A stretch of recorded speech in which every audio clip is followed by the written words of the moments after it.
Hey guys, welcome back to the channel.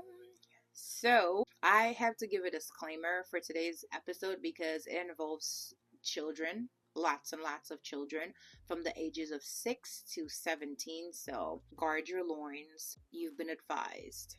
On today's video, we're going to discuss this guy, this particular person, okay, this particular creature. He is considered to be one of the most prolific serial unaliver there ever was. This man is responsible for unaliving over 200 people in under 10 years, okay? And 193 of those victims were minors. That is crazy. Who was this guy? And I said was because the son of a gun kicked the bucket already. His name was Luis Alfredo Garavito Cubillos. I don't speak Spanish, so do not come for me. Also known as the Beast or La Bestia. I hope I'm saying that right. Okay. He was a Colombian serial unaliver, a sex offender, didophile, and a necrophile. Crazy stuff. Lewis was born on February 25th, 1957 to Manuel Antonio Garavito and Rosa Delia Cavillos. There's not much information about his parents or siblings, really. Garavito claimed that growing up, he and his siblings were neglected, and he would call his father a womanizer who fought with his mom very frequently. Also, his father would physically abuse him, and because he was so scary, he and his siblings would hide from him. He would also say that his dad would only interact with him for work-related matters and stuff that he had to do, and that he would berate him like any chance he got. That's not very nice. Imagine having a dad who wants nothing to do with you unless it's like work related or like business related, and like there's no father and son relationship, and we know how strong of a bond a father and son relationship can be, and that's also needed in a kid's life, especially a son, to have like a deep connection with your dad, like a very strong bond with your dad. So I can only imagine if he's not making this stuff up, because this guy wasn't always truthful. I can only imagine what that must have been like for him. Lewis attended Simon Bolivar school in Celian, where he was bullied a lot because he struggled with learning. He may not have been the brightest, so he resorted to spending most of his time alone. Around 1968, which would make him around 11-ish, his father ended up removing him from the 5th grade. What? So that he could work and basically help support the family financially. That is crazy. At 11 years old, I can't even imagine. So because he was so busy, he wasn't allowed or didn't even have time for peer interaction. That's quite sad. That's quite sad. So, along with his father abusing him and berating him and pulling him out of school to put him to work at 11, it was reported that around 12 years of age, Lewis had a terrible experience.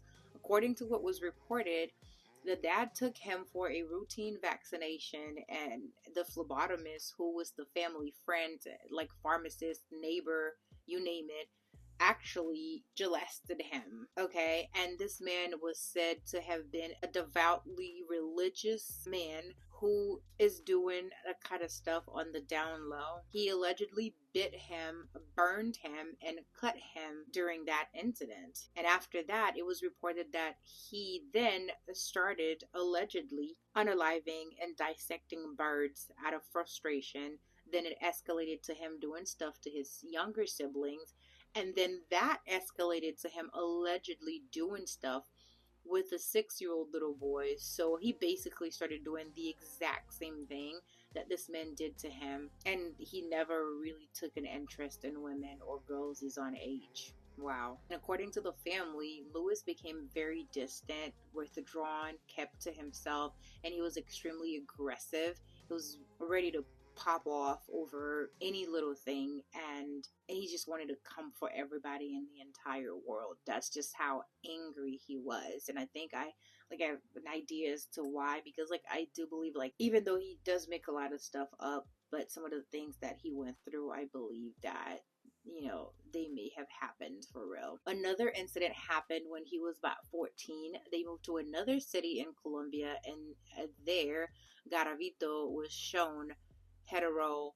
sex pornography by another neighbor who decided to make fun of him because he was disgusted by what he was seeing. And then as a result, this neighbor then started beating him and actually assaulted him. What? Where did they find these people? Oh my goodness. Ah. Then, according to the family, he started drinking alcohol at age 14. He didn't say anything to his family until he was an adult because he didn't think that they would believe him, especially his father, so he kept all that stuff to himself. That is nuts. So after the incident, after that last incident, I guess he started to try to really take an interest in women, but the women ended up not wanting him. Then he kept getting in trouble, and the family ended up evicting him permanently from the home at the age of 16. Oh, yeah, what a hand this man was dealt. Lewis had a very hard time keeping a job or a relationship, really, because of his temper, like his abusive tendencies, mental health issues, and alcoholism. He would bounce around from employment place to employment place, and women house to women's house, and they would always end up kicking him out because he was abusive. He was drunk a lot, and he would get fired a lot again because he was drunk, and he had a temper, and then he was always fighting other employees. So he was very unsuccessful at keeping a job or a relationship, hence why he always found himself on the street casing the joints for his next victim, because he didn't have a place to stay and he didn't have a job, so he was on the street. Let's look at this man's crimes, Lord. So remember at the beginning of the video I had mentioned that he was responsible for unaliving over 200 people, which 193 of those were children under the age of 17, and he did all this in under 10 years. This guy was crazy. It was reported that he would pray for his victims, like after the fact, while pacing in his room, nude and beating on his chest. He would pray for them. That's twisted. That's different. He would also have nightmares about them. He would wake up crying over the children that his heart, and then laughing at them. So he would like simultaneously cry and laugh. What?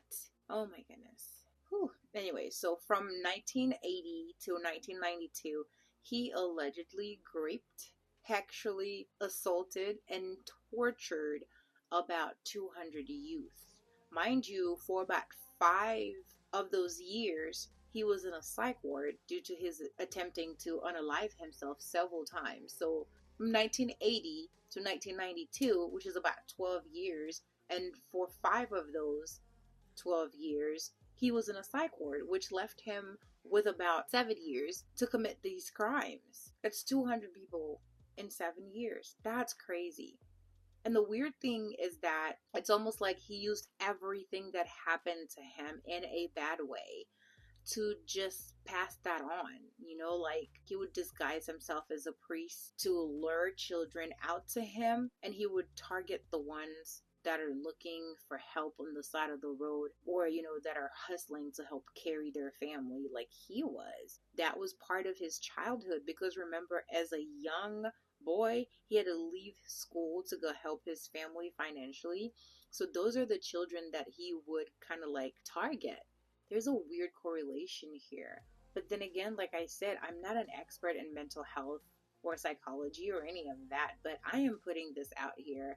If you guys have an idea as to what's happening, just comment below.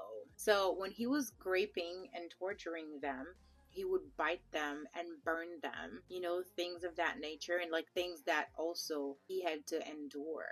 And then from like 1992 to the time that he was apprehended, he started unaliving them, then doing weird stuff to their bodies. Like, this is where it's gonna get a little graphic, so I do apologize. There would be blood on their rectum. He would sever their throat and their genitals, and believe it or not, that was just the beginning, because as he continued with his crimes, he then started to cut into their abdomen. He allegedly did a lot more to his victims, but it's too graphic for me to stay on here, so I'll just leave it. I'll just leave those parts out, but he did a lot more. This man was not right. Like, saying that he was sick would be an understatement. He was not even human, because there's no way a human would be capable of doing these things to a whole bunch of children. That is disgusting. That's sick. That's twisted. That is painful. Oh my goodness. On April 22nd, 1999, he attempted to grape and potentially unalive a 12-year-old boy. And thank God, another little boy saw what was happening in kind of like a secluded area in the woods, but he was close enough to have heard what was happening between the two people, and he started like throwing rocks at Garavito. Garavito then went to chase the little boys, so then the other one ended up freeing himself, so they both ran. And then they made it to like a farmhouse and ran into some other people. Long story short, he was not able to, he didn't get a chance to hurt them, and that's the day that he got arrested. And the funny thing is, like, when they got him, they didn't even have enough to hold him. So they had to go on a hunch to look for evidence and DNA testing and all that good stuff, which they did. And on July 4th, 1999, they had enough DNA sampling to link him to those actual crime. And then they started interrogating him, and then he confessed to torturing and unaliving all of these children. So in the end, he was found guilty, and he was sentenced to 1,853 years and 9 days in prison. Side note, how do they come up with those numbers? Because what do you mean, like 1,853 years and 9 days? That's crazy. But there's a law in Colombia that limits prison time to just 40 years. What? What?